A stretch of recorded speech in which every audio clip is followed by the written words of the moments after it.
Africa is currently battling several conflicts.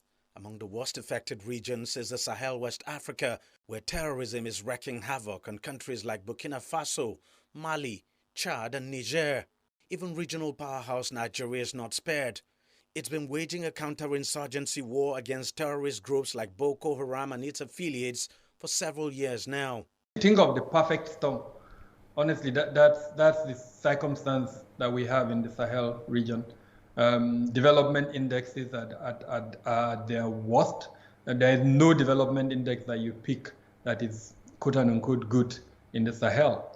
Ability to protect the borders, proliferation of small arms and live weapons, the youth bulge, unemployment, climate change, inability of government to adapt to the consequences. So that's the Sahel. Among these challenges, experts also point to poor governance as a cause of instability. It is absolutely about the tragedy of political leadership and also the tragedy of political followership, because it's a combination of these two that have led Africa, that have made Africa prostrate. Bad leadership have led to bad decisions.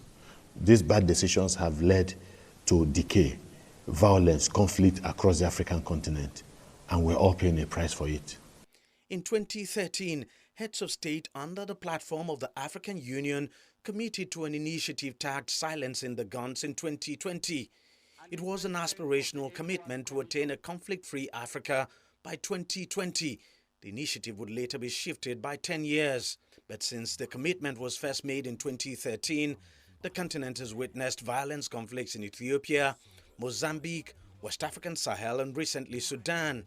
Beyond the continent, efforts by the international community, whether on the platform of the UN Security Council or various international power blocs, have not resulted in any major containment of the conflicts in Africa. African-led efforts have seen some successes in mediation, stabilization and peace building.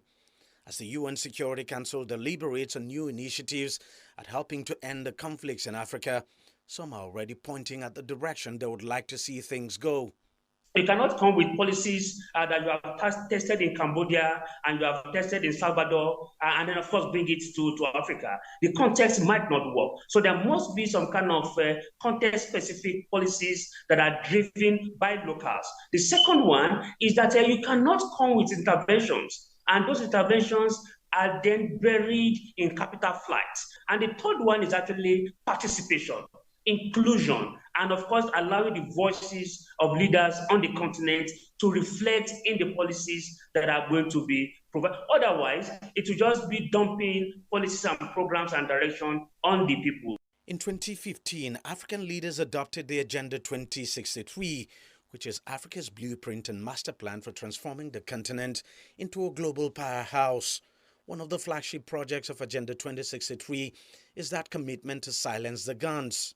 The ongoing conflicts on the continent are a clear indication that it will take more than just talks and aspirations to actually silence the guns in Africa and bring peace and development.